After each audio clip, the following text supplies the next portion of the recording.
صلو علی الحبیب صلی اللہ تعالی علی محمد۔ نیت المؤمن خیر من عملہ، مسلمان کی نیت اس کے عمل سے بہتر ہے۔ اللہ عز و جل کی رضا پانے اور ثواب کمانے کی غرض سے سلسلہ دیکھنے سے پہلے اچھی اچھی نیتیں فرما لیجئے۔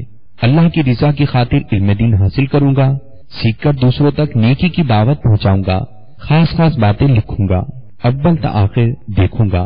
صلو علی الحبیب صلی اللہ تعالی علی محمد۔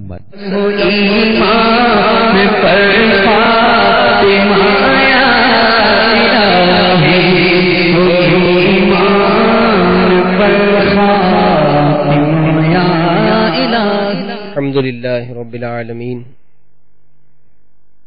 الصلاة والسلام علی سید المرسلین، اما بعد فاعوذ باللہ من الشیطان الرجیم، بسم اللہ الرحمن الرحیم۔ الصلاة والسلام علیک یا رسول اللہ وعلی آلک واصحابک یا حبیب اللہ۔ الصلاة والسلام علیک یا نبی اللہ وعلی آلک واصحابک یا نور اللہ۔ نویت سنت الاعتکاف۔ نبی رحمت، شفیع امت، مالک جنت، قاسم نعمت، سراپا جود و سخاوت، صلی اللہ تعالی علیہ وآلہ وسلم پر درود و سلام پڑھنے کے بے شمار فضائل ہیں۔ ہمارے شیخ طریقت امیر اہل سنت اپنے رسالے ابلغ گھوڑے سوار میں نقل کرتے ہیں کہ سرکار مدینہ راحت قلب و سینہ، صاحب معطر پسینہ، صلی اللہ تعالی علیہ وآلہ وسلم کا فرمان عافیت نشان ہے: اے لوگو،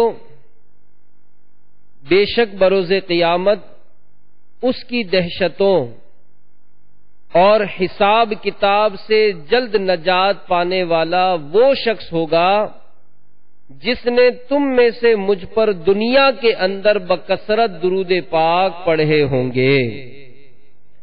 صلو علی الحبیب صلی اللہ تعالی علی محمد وعلی آلہ وصحبہ وبارک وسلم۔ میٹھے میٹھے اسلام بھائیوں اور مدنی چینل کے ناظرین، مدنی چینل کے سلسلے ایمان کی شاخیں میں ہم حاضر ہیں۔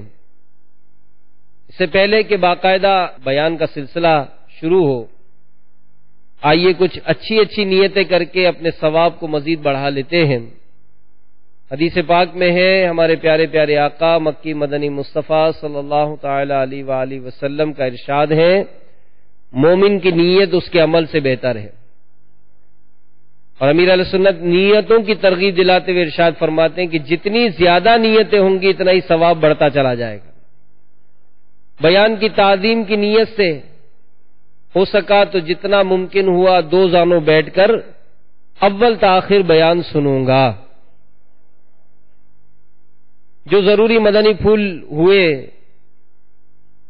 اسے یاد رکھ کر عمل کر کے دوسروں تک بھی پہنچاؤں گا۔ جب کبھی صلو علی الحبیب، توبوا الی اللہ پکارا گیا تو ثواب حاصل کرنے اور صدا لگانے والے کی دلجوئی کی نیت سے بلند آواز سے جواب دوں گا۔ اگر کسی کا دھکا وغیرہ لگ گیا تو صبر کروں گا۔ صلو علی الحبیب صلی اللہ تعالی علی محمد وعلی آلہ وصحبہ وبارک وسلم۔ حضرت سیدنا عثمان حیری رحمت اللہ تعالی علیہ، آپ بہت ہی مالدار گھرانے سے تعلق تھا اور توبہ سے قبل بڑی ہی ٹھاٹ باٹ کی زندگی گزارا کرتے تھے۔ ایک مرتبہ ریشمی چادر اوڑے ہوئے بڑی شان سے کہیں جا رہے تھے۔ راستے میں دیکھا کہ ایک گدھا جس کی پیٹھ پر کچھ زخم تھے اور مختلف کوے اس زخموں پر بار بار آ کر حملہ کرتے اور اپنے ٹونکے مارا کرتے تھے، اور اس تکلیف کے سبب وہ گدھا بڑی بے قراری سے کبھی ادھر بھاگ رہا تھا کبھی ادھر بھاگ رہا تھا۔ تو سیدنا عثمان حیری رحمت اللہ تعالی علیہ کو اس گدھے پر بڑا رحم آیا۔ آپ نے اپنی وہ قیمتی ریشمی چادر جو آپ نے اوڑھ رکھی تھی آپ نے اتاری اور اس گدھے کے زخم پر رکھ دی، زخم چھپ گیا۔ اس گدھے نے منہ اٹھا کر بطور شکریہ سیدنا عثمان حیری رحمت اللہ تعالی علیہ کو دیکھا، بس اس کا دیکھنا تھا کہ آپ کے دل میں مدنی انقلاب برپا ہو گیا، آپ کی دنیا زیر و زبر ہو گئی، دنیا سے دل اچاٹ ہو گیا اور بہت بڑے ولی اللہ بن گئے۔ حالانکہ ایک عام گھرانے سے تعلق تھا، اور یہ بھی مسئلہ یاد رکھیے کہ مرد کو ریشمی چادر اوڑھنا یہ حرام ہے۔ اب اندازہ لگائے کہ یہ رحم کا مادہ ہونا یہ کتنی بڑی نعمت ہے، اور ایمان کی تقویت یہ ایمان کی پہچان ہے۔ تو میرے میٹھے میٹھے اور پیارے پیارے اسلامی بھائیوں، مدنی چینل کے ناظرین، اسلام کی رحمت یہ نہ صرف انسانوں پر سایہ فگن ہے، بلکہ یہ بات بھی یاد رکھیے کہ اسلام کی رحمت نے جانوروں کو بھی اپنی پناہ میں لے رکھا ہے۔ جی ہاں، جس طرح اسلام نے انسان کو ذلت و خواری سے نجات دلائی، اسی طرح جانوروں کو بھی انسان کے ظلم و ستم سے چھٹکارا دلایا ہے۔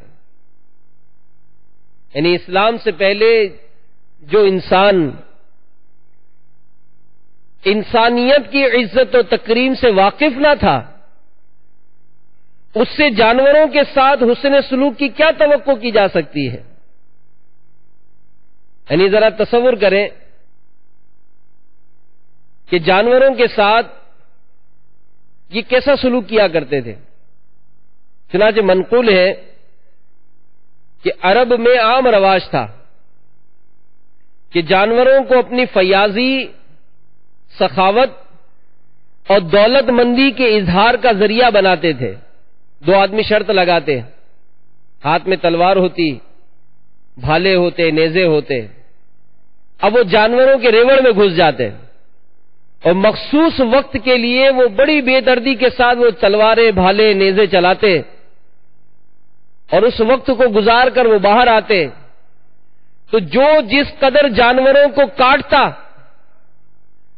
جتنی اس نے خون کی ندیاں بہائیں، جتنے زخمی کیے، وہ بڑا فیاض، سخی، دولت مند اور معزز مانا جاتا۔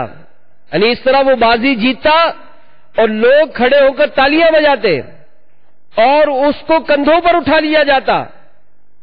ایک رسم کیا تھی کہ جب کوئی مر جاتا تو اس کی سواری کے مخصوص جانور کو اس کی قبر پر باندھ دیا جاتا، نہ ہی اس کو کھانے کے لیے گھاس دیتے، نہ ہی پینے کے لیے پانی دیا جاتا، وہ جانور تڑپ تڑپ کر سوکھ کر اسی قبر پر مر جاتا تھا۔ ایسے جانور کو بلید کہا کرتے تھے۔ یہ نشانے بازی کے لیے جانوروں کو استعمال کرتے، کسی جانور کو، پرندے کو باندھ لیتے، اب دور سے تیر چھوڑتے، زخمی ہو کر بالآخر وہ جانور بھی، پرندہ بھی مر جاتا تھا۔ زندہ جانور کھڑا ہے، جیسے دمبا کھڑا ہے، اب اچانک دمبے کی جو چکی ہوتی ہے وہ کھانے کا شوق ہوا تو اس کھڑے ہوئے دمبے پر ہی تلوار کا وار کرتے اور دمبے کی اس چکی کو کاٹ دیتے۔ کوئی جانور کھڑا ہے، کسی کا پاؤں کھانا ہے، دست کھانا ہے، تو جناب وہیں تلوار ماری اور اس کو وہیں سے اس کا وہ حصہ الگ کر دیا. تو تصور کریں کہ کس قدر ظلم اور بربریت کا عالم ہوا کرتا تھا. تو میرے میٹھے میٹھے اسلامی بھائیوں، مدنی چینل کے ناظرین، اسی طرح جانوروں کو لڑانا ایک پسندیدہ کھیل اور جوئے کا ایک یہ بھی طریقہ تھا ان کا. تو ان تمام مظالم کی جو وجہ تھی وہ یہ تھی کہ جانوروں کے دکھ درد کا احساس اور تصور یہ مفقود تھا. اسلام آیا تو جانوروں کو ان مظالم سے پناہ نصیب ہوئی. اسلام نے ان پر رحم کرنے اور ان کے ساتھ اچھا برتاؤ کرنے کا حکم ارشاد فرمایا. قرآن کریم میں جانوروں کی پیدائش کا مقصد بیان کیا گیا کہ اللہ تعالیٰ کی یہ نعمت ہے اور انہیں اللہ کی قدرت کی نشانی قرار دیا گیا. چنانچہ سورۃ النحل پارہ 14 اللہ تبارک و تعالی ارشاد فرماتا ہے، ترجمہ کنز الایمان، اور چوپائے پیدا کیے، ان میں تمہارے لیے گرم لباس اور منفعتیں ہیں، اور ان میں سے کھاتے ہو اور تمہارا ان میں تجمل ہے. جب انہیں شام کو واپس لاتے ہو اور جب چرنے کو چھوڑتے ہو اور وہ تمہارے بوجھ اٹھا کر لے جاتے ہیں ایسے شہر کی طرف کہ اس تک نہ پہنچتے مگر اد مرے ہو کر، بے شک تمہارا رب نہایت مہربان رحم والا. اور گھوڑے اور خچر اور گدھے کہ ان پر سوار ہو اور زینت کے لیے، اور وہ پیدا کرے گا جس کی تمہیں خبر نہیں. سمندری مخلوق بھی ہم کھاتے ہیں. چنانچہ اس کے بارے میں ارشاد ہوا، ترجمہ کنز الایمان، اور وہی ہے جس نے تمہارے لیے دریا مسخر کیا کہ اس میں سے تازہ گوشت کھاتے ہو اور اس میں سے گہنا نکالتے ہو جسے پہنتے ہو. ایک اور آیت میں ارشاد فرمایا چوپائیوں کے حوالے سے کہ تمہارے لیے چوپائیوں میں نگاہ حاصل ہونے کی جگہ ہے. ہم تمہیں پلاتے ہیں اس چیز میں سے جو ان کے پیٹ میں ہے، گوبر اور خون کے بیچ میں سے خالص دودھ گلے سے سہل اترتا پینے والوں کے لیے. تو ان آیات سے مویشیوں کے مقصد کا تعین کیا گیا کہ یہ سب انسان کے لیے پیدا کیے گئے. کچھ کھانے اور دودھ کے لیے مخصوص ہیں. سمندر کی مچھلیاں بھی بلا مقصد پیدا نہیں کی گئیں، وہ ہمارے لیے ایک صحت مند غذا ہے. اس کے علاوہ بھی جتنے جانور ہیں، درندے ہیں، پرندے ہیں، زمین کے اوپر ہیں یا زمین کے اندر ہیں، پانی یا خشکی میں رہنے والے، اللہ تبارک و تعالی نے انہیں بلا مقصد پیدا نہیں کیا. دیکھیے نحل، شہد کی مکھی کو لے لیجئے کہ اگر اس سے شہد حاصل نہ ہوتا تو یہ ایک بیکار اور صرف ایذا پہنچانے والی مخلوق قرار دی جاتی کہ انسان کو ایسا کاٹتی ہے. دیکھا جاتا ہے کہ اگر کئی مکھیاں مل کر اگر کسی پر حملہ کر دیں تو بندے کی جان لے لیتی ہیں. لیکن اللہ تبارک و تعالی نے اپنی قدرت کاملہ سے اس کے لعاب کو ایک بہترین لذیذ غذا بنایا جو بے شمار امراض کے لیے شفا کا ذریعہ ہے. چنانچہ سورہ نحل کی آیت نمبر 68 اور 69 میں ارشاد ہوتا ہے، اور تمہارے رب نے شہد کی مکھی کو الہام کیا کہ پہاڑوں میں گھر بنا اور درختوں میں اور چھتوں میں، پھر ہر قسم کے پھل میں سے کھا، اپنے رب کی راہیں چل کہ تیرے لیے نرم و آسان ہے. اس کے پیٹ میں سے ایک پینے کی چیز رنگ برنگ نکلتی ہے جس میں لوگوں کے لیے تندرستی ہے. بے شک اس میں نشانی ہے دھیان کرنے والوں کے لیے. تو اللہ تبارک و تعالی کی اس قدرت پر ذرا تصور کریں کہ ہمارا رب عز و جل یہ کیسا کریم ہے اور کیسا قدرت والا ہے کہ ہمارے رب عز و جل نے گوبر اور خون کے درمیان سے دودھ کی نہریں جاری فرما دی. یہ کیسا کریم ہے، اس کی کیسی قدرت ہے کہ خون اور گوبر کے درمیان سے دودھ نکلتا ہے اور اس دودھ میں نہ تو گوبر کا اثر آتا ہے نہ ہی خون کا اثر آتا ہے. کیسا قدرت والا ہے. پھر یہی ہمارے رب عز و جل کی قدرت ہے کہ پانی میں تیز دوڑنے والی مچھلیوں کو ہمارے جال میں یہ پھنساتا ہے. وہی رب ہے کہ جو طاقتور خونخوار جانوروں پر ہمیں غلبہ عطا فرماتا ہے. اور اس نے کیسے کیسے حسین خوبصورت چرند پرند اور کیڑے مکوڑے پیدا فرمائے کہ جو کسی نہ کسی طرح انسان کے کام آتے ہیں. کوئی ان کی پیدائش کے مقصد کو سمجھے یا نہ سمجھے، لیکن حق یہ ہے کہ ربنا ما خلقتا ھذا باطلا سبحانک فقنا عذاب النار، کہ اے رب عز و جل تو نے یہ بیکار نہ بنایا، پاکی ہے تجھے، تو ہمیں دوزخ کے عذاب سے بچا لے. اور پھر ایک اور مقام پر ارشاد فرمایا وما خلقنا السماء والارض وما بینہما لاعبین، اور ہم نے آسمان اور زمین اور جو کچھ ان کے درمیان ہے عبث نہ بنائے. تو میرے میٹھے میٹھے اسلامی بھائیوں، آج بالخصوص ہمارے اس سلسلے میں ہم جانوروں کے حوالے سے، رحم کے حوالے سے جو بیان سن رہے ہیں، تو جانوروں کو بے مقصد پیدا نہیں کیا گیا، اور ہر با مقصد چیز یہ کسی نہ کسی وقت کام آتی ہے، اس کی ضرورت پیش آئی جاتی ہے، اور ہر چیز کو اس کے مقصد کے مطابق استعمال کرنا اور احتیاط کے ساتھ استعمال کرنا، یہی اس کے ساتھ اچھا برتاؤ ہے. تو پس جانور یہ اللہ کی نعمت ہے، انسان کی ضرورت ہے، لہذا ان کے ساتھ اچھا برتاؤ کیا جائے. اللہ اور اس کے رسول عز و جل و صلی اللہ علیہ وآلہ وسلم کو یہی مطلوب ہے. اور ہمارے پیارے پیارے آقا مکی مدنی مصطفیٰ صلی اللہ علیہ وآلہ وسلم یہ وہ نبی ہیں، اللہ نے ہمیں وہ نبی عطا فرمایا جو نہ صرف انسانوں بلکہ حیوانوں، چوپائیوں، چرند پرند، الغرض کائنات کے لیے سراپا رحمت بن کر تشریف لائے. اور ہمارے آقا صلی اللہ علیہ وآلہ وسلم کا جو دربار ہے یہ وہ عظیم الشان دربار ہے کہ جس میں جانور بھی فریاد کیا کرتے تھے. جی ہاں، جانور بھی فریاد کیا کرتے تھے. چنانچہ ایک حدیث میں ہے کہ حضرت یعلا بن مرہ رضی اللہ تعالیٰ عنہ فرماتے ہیں کہ ایک مرتبہ ہم سرکار مدینہ صلی اللہ علیہ وآلہ وسلم کے ساتھ کہیں جا رہے تھے. ایک اونٹ کے پاس سے گزرے جس سے پانی لانے کا کام کیا جاتا تھا. جب اونٹ نے میٹھے میٹھے آقا علیہ الصلوۃ والسلام کو دیکھا تو بل بلانے لگا اور سرکار علیہ الصلوۃ والسلام کے قریب آیا اور اپنی گردن میٹھے آقا علیہ الصلوۃ والسلام کے قدموں میں رکھ دی. سرکار علیہ الصلوۃ والسلام ٹھہر گئے اور فرمایا اس اونٹ کا مالک کہاں ہے؟ وہ حاضر ہوا تو فرمایا اسے میرے ہاتھ فروخت کر دو. اس نے عرض کی کہ یا رسول اللہ صلی اللہ علیہ وسلم میرے ماں باپ آپ پر قربان ہو، میں آپ کو ہبہ کرتا ہوں، یہ گفٹ دے دیتا ہوں، تحفہ ہے میری طرف سے.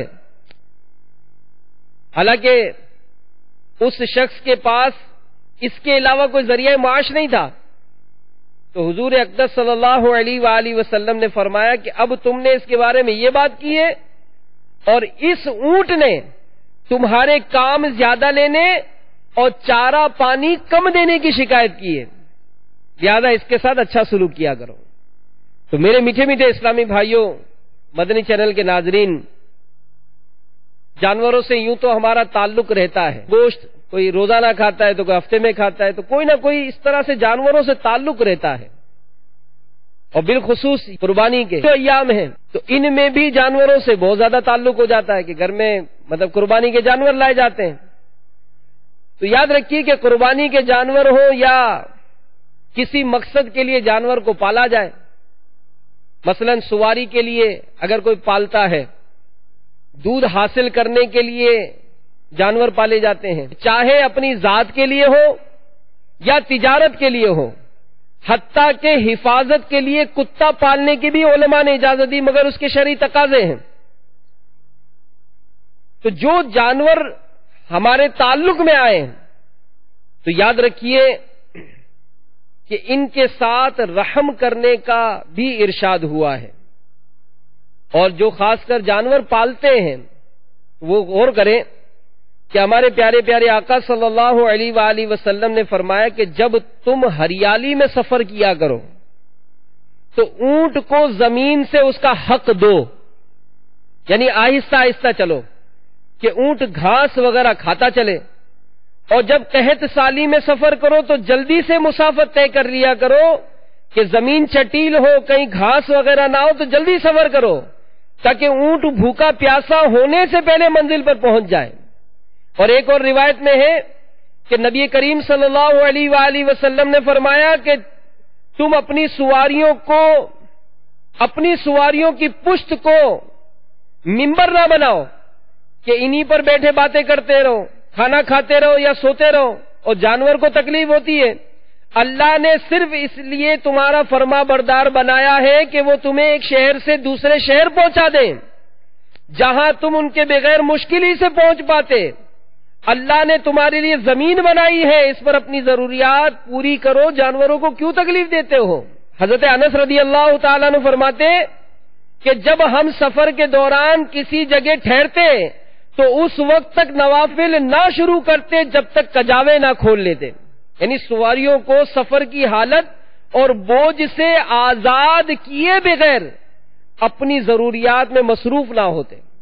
تو بہرحال میرے میٹھے میٹھے اسلامی بھائیوں، اگر ہمارا چاہے وہ قربانی کے جانور سے تعلق ہو یا ویسے ہی جانور ہوں تو ہمیں مطلب ان پر رحم کرنا چاہیے۔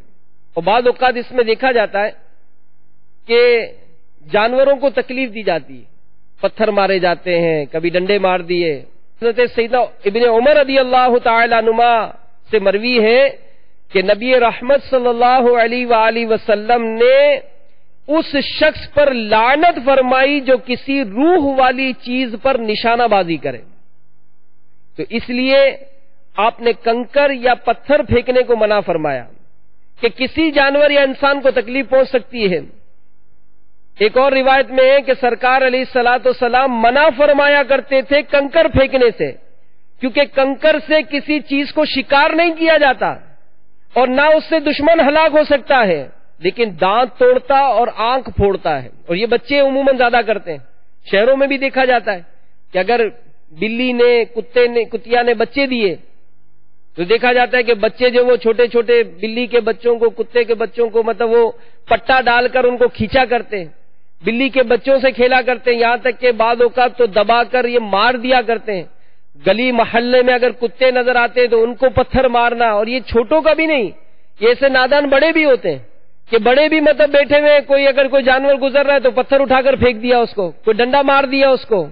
تو یاد رکھیے کہ یہ درست نہیں ہے، یہ درست نہیں ہے جانوروں پر رحم کرنا، اور بالخصوص قربانی کے دنوں میں بھی یہ دیکھا جاتا ہے، کیونکہ شہر میں رہنے والے یہ چونکہ جانور تو پالتے نہیں ہیں، اب جانور گھر میں لے آیا، بکرا لے آئے، دیگر بڑا جانور لے آئے، اب وہ بچوں کے سپرد کر دیتے ہیں کہ بیٹا یہ آپ لے جاؤ گھمانے کے لیے۔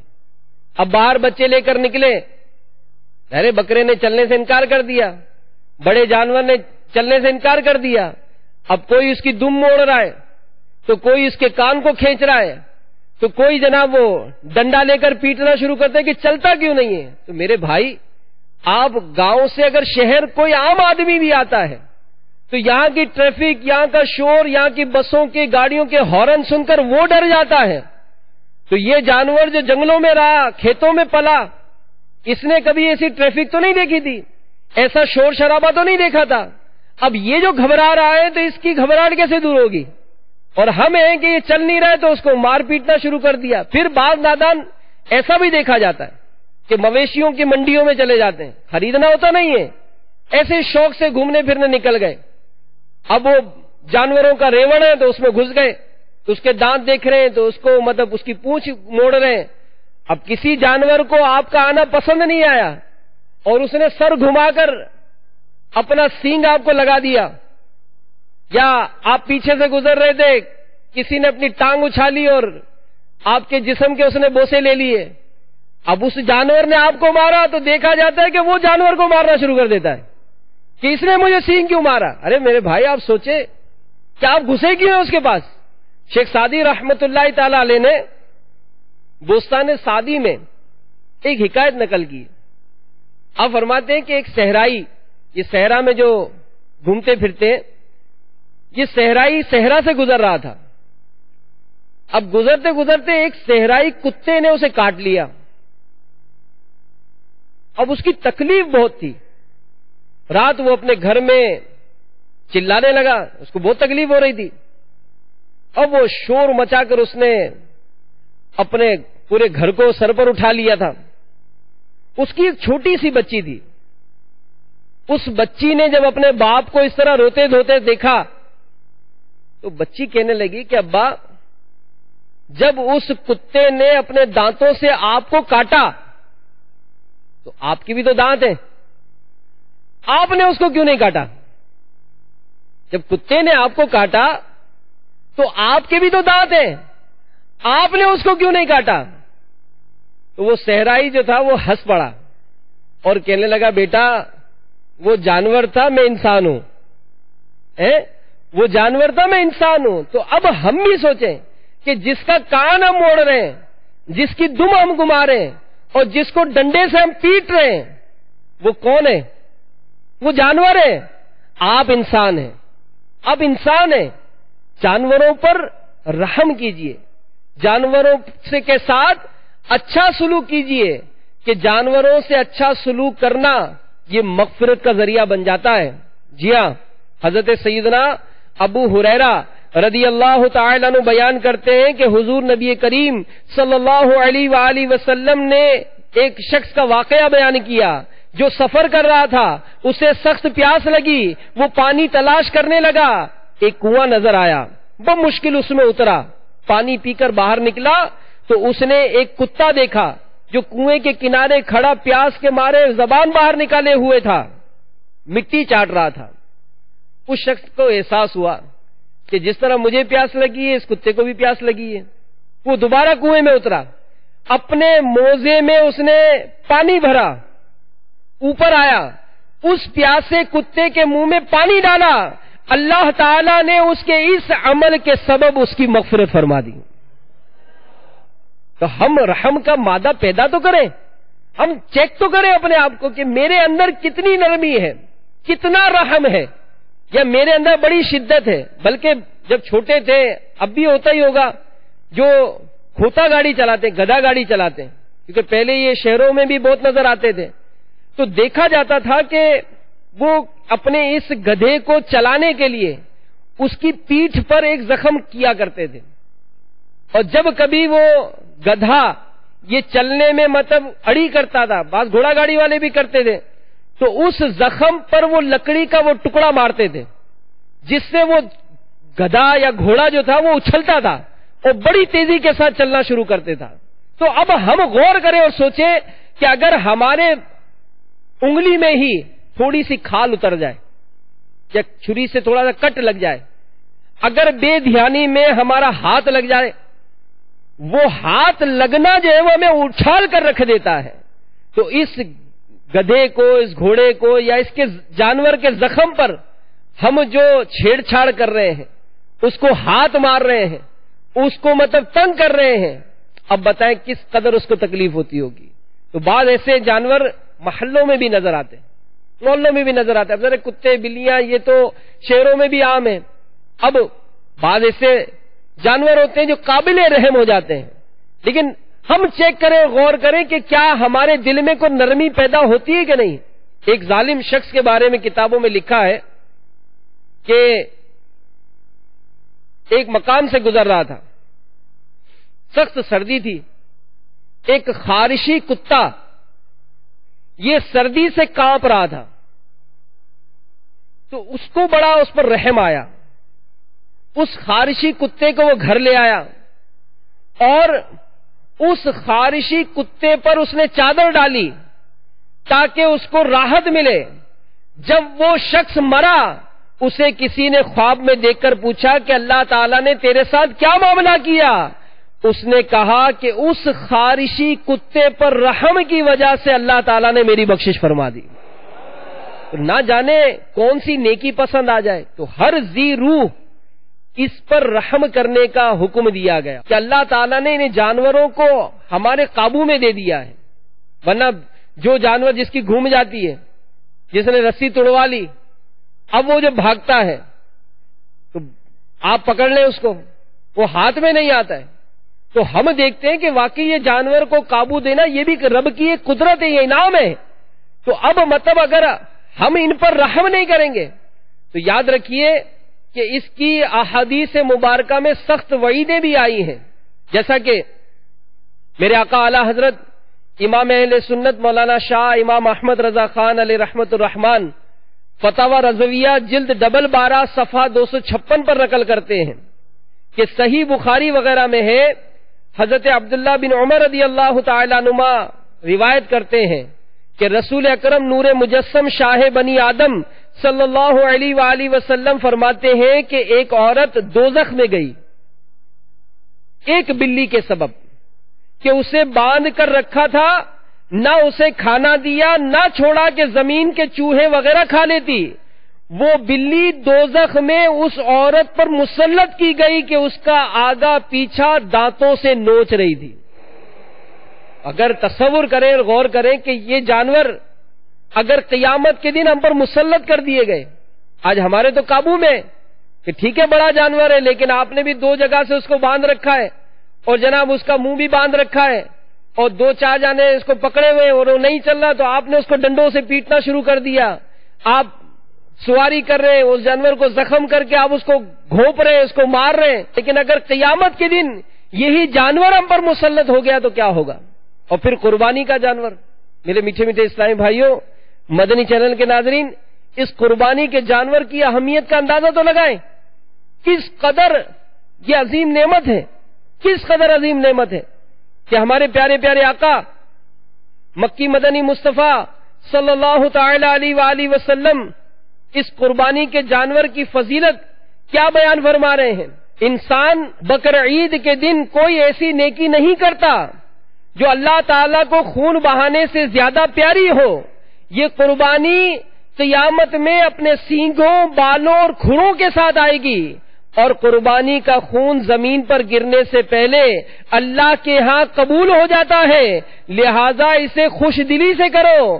اور شاہ عبد الحق محدث دہلوی رحمت اللہ تعالی علیہ فرماتے ہیں کہ قربانی اپنے کرنے والے کے نیکیوں کے پلے میں رکھی جائے گی، جس سے نیکیوں کا پلڑا بھاری ہو جائے گا.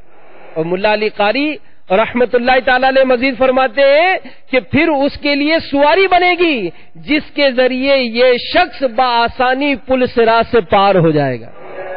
تو کس قدر یہ عظیم نعمت ہمارے لیے ہے.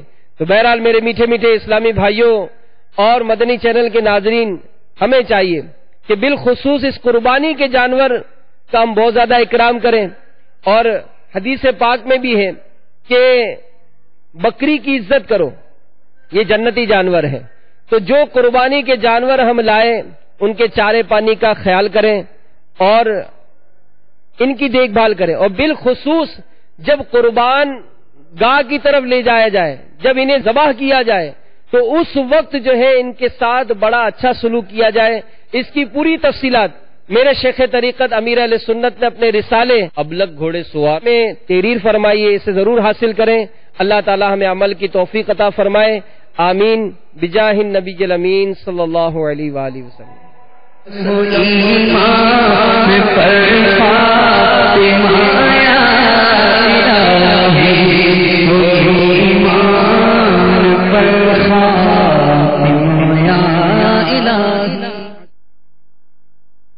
صلو علی الحبیب صلی اللہ تعالی علی محمد. ابھی جو سلسلہ آپ نے ملاحظہ فرمایا اس کے بارے میں اپنے تاثرات اور مدنی مشورے 03012612 پر SMS یا feedback@madanichannel.tv پر میل کر سکتے ہیں.